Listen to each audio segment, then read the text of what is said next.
जिन लोगों ने आज अपने ताकत के बलबोते, अपने तख्त के बलबोते, अपनी सियासत के बलबोते ये ऐलान करना शुरू किया कि हम मुसलमानों को काटेंगे, मारेंगे, कत्ल करेंगे, इस्लाम को मिटाएंगे।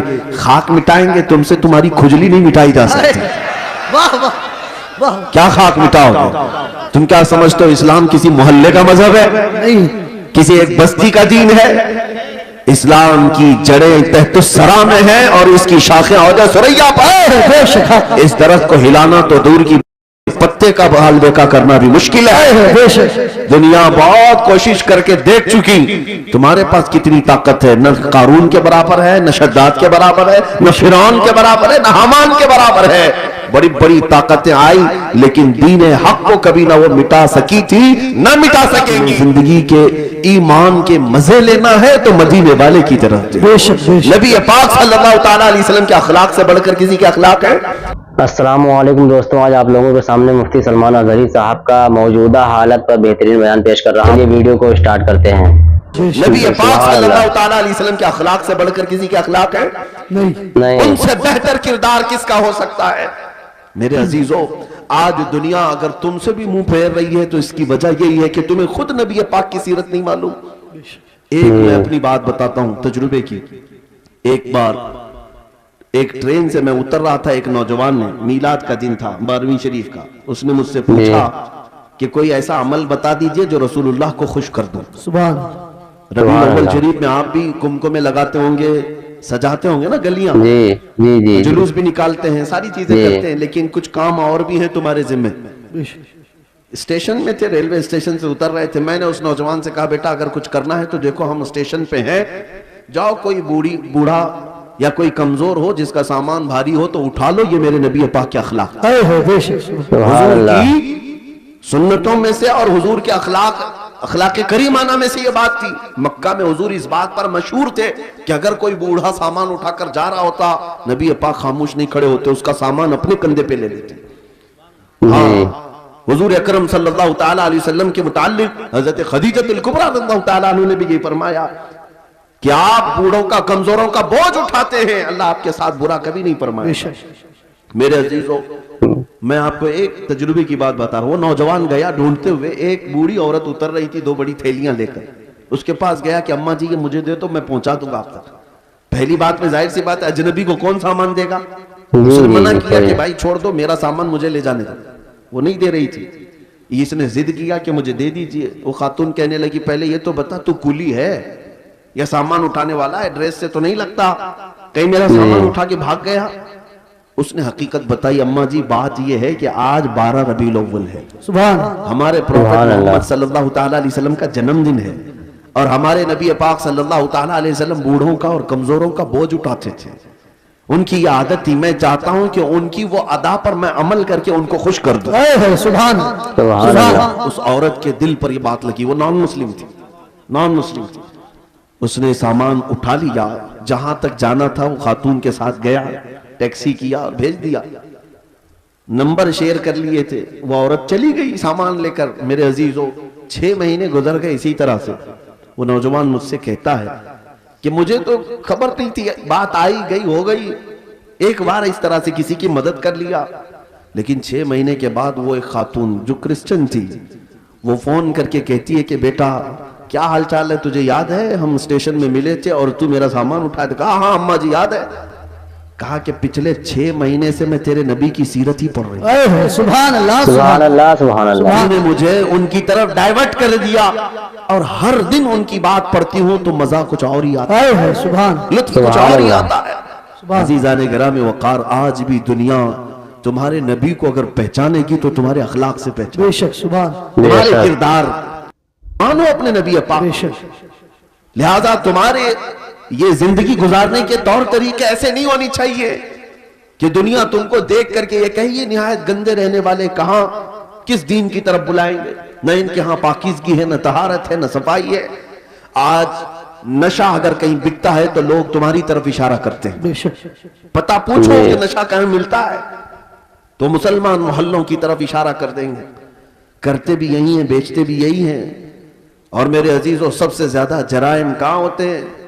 لوگ تمہاری طرف اشارہ کرنے لگتے ہیں. میں یہ نہیں کہتا کہ ہم جرائم پیشہ ہیں, لیکن تم غیروں کی سازشوں کے نظر ہو گئے. ایک بادشاہ نے اپنے وزیر سے پوچھا تھا میری کرسی لمبی دیر تک مجھے قائم رکھنا ہے, کیا کروں؟ وزیر چالاک تھا, اس نے کہا روز روز نئی اسکیمیں دیتے رہو گے, کھائیں گے پھر پوچھیں گے تمہیں کہ پھر نئی اسکیم کیا آئی ہے. کہا اگر لمبی دیر تک اپنی کرسی قائم رکھنا چاہتے ہو تو ایک ہی کام ہے, اپنی پوری رعایا کو نشہ کھلانا شروع کر دو. اللہ, چرس بھنگ ساری چیزیں ان کو پلانے کی عادت ڈال لو. بادشاہ نے پوچھا ایسا کیوں؟ کہا جب یہ سب نشیڑی ہو جائیں گے تو کب تمہاری کرسی کی طرف دیکھیں گے؟ جی, ان کو ان کا نشہ مل جائے گا, بس وہ سوچیں گے بھی نہیں کہ کون حکومت کر رہا ہے, کون کرسی پہ بیٹھا ہے. جی, اس فارمولے پر دنیا آج بھی عمل کرتی ہے. جی, اگر حق بات کوئی جماعت دنیا میں کرتی ہے تو وہ میرے مصطفیٰ کے غلاموں کی جماعت. بے شک, بے شک, دنیا میں پتا ہے کہ یہ اگر اٹھ گئے تو کرسیاں بھی ہلاتے ہیں, بے شک, یا اگر اٹھ گئے تو حق بات کے اعلان کے لیے اپنی گردنیں بھی لٹا دیتے ہیں, کٹا دیتے ہیں. اس لیے پوری دنیا نے طاقت یہ لگائی کہ ان کے محلوں میں نشہ زیادہ رہے, ان کے محلے میں عیاشی زیادہ رہے. یہ سارے فیشن کہاں سے شروع کیے جاتے ہیں آپ کو پتا ہے؟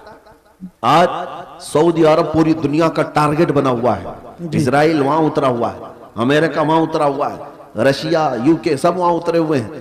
ہم تو اسے مرکز اسلام مانتے ہیں, مکہ مکرمہ اور مدینہ طیبہ ہونے کی وجہ سے, اس لیے نہیں کہ بادشاہی حکومت ہے. لیکن جن کو پوری دنیا میں اپنے فیشن پھیلانا تھا پھیلا دیتے, لیکن عرب میں کیوں گئے؟ اس لیے کہ انہیں پتا ہے. بہت زمانے پہلے اقبال نے کہا تھا یورپ اگر کسی بات سے گھبراتا ہے نا مسلمانوں سے, تو کس بات سے؟ یہ فاقہ کش موت سے ڈرتا نہیں ذرا, روح محمدی اس کے بدن سے نکال دو, روح محمدی اس کے بدن سے نکال دو. عرب کو دیکھ کر کے عجم کے تخیلات اسلام کو حجاز و یمن سے نکال دو. یہ اقبال نے بہت پہلے 100 سال پہلے کہا تھا. آج اس پر دنیا عمل کر رہی ہے. پورے سعودی کو یہودی بنانے میں کوئی کسر نہیں چھوڑی جا رہی. ڈانس کلب وہاں آج سینکڑوں سینما ہال کھول دیے گئے سعودی عرب میں. جی, مکہ مکرمہ اور مدینہ طیبہ میں بازاروں میں نشہ پہنچا دیا گیا. جی, میں نے خود دیکھا ہے, اگرچہ وہاں پر موت کی سزا رکھی گئی لیکن وہاں تک بھی پہنچا دیا. نشہ کا مطلب صرف سگریٹ بیڑی کی بات نہیں کر رہا ہوں, کوکین, افیون, ہیروئن جیسی نشہ کی چیزیں پہنچا دی گئی. ننگے پن کو رواج دیا جا رہا ہے. نئی نئی بیچ بنا کر کے سمندر کے کنارے ننگے جس طرح لیٹتے ہیں, دنیا یہ چاہتی ہے کہ محمد عربی کے غلام بھی اسی طرح ننگے لیٹیں. اللہ, وہ حدیث صادق آ گئی, میرے آقا نے فرمایا تھا یوشک ان تداعى علیکم الامم کما تداعى الاکلۃ الی قصعتها. حضور فرماتے ہیں قریب ایک زمانہ آئے گا تم دیکھو گے ساری قومیں میری امت پر جھپٹ پڑیں گی جیسا بھوکا برتن پہ جھپٹتا ہے. یہ سب کے ٹارگٹ ہم ہی بنے ہوئے. آج اخلاق تمہارے اندر سے نکالنے کے لیے کیا کیا کیا جا رہا ہے جانتے؟ یہ انٹرنیٹ اس طرح سے آسان کر کے تمہارے ہاتھوں میں دیا گیا اور نوجوان کو آزادی کے نام پر کھلا چھوڑ دیا گیا.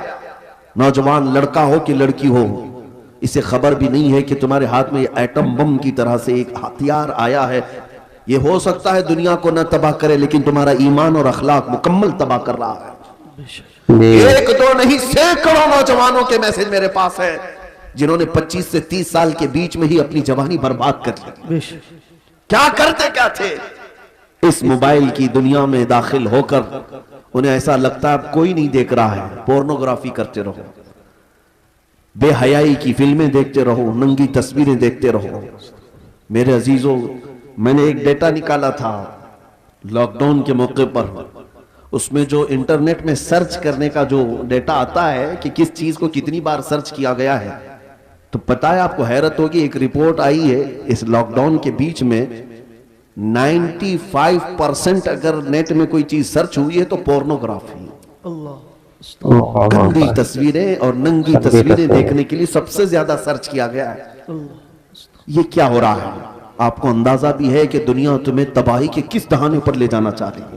دوستو آپ لوگوں سے گزارش ہے کہ پوری ویڈیو دیکھنے کے بعد لائک کمنٹ ضرور کیا کریں. اسی طرح کی اچھی ویڈیو دیکھنے کے لیے ہمارے چینل کو سبسکرائب کر کے اوپر والی گھنٹی کو ضرور دبائیں. اس سے میں روزانہ آپ کو ایک نئی ویڈیو لے کر آتا رہوں گا. السلام علیکم.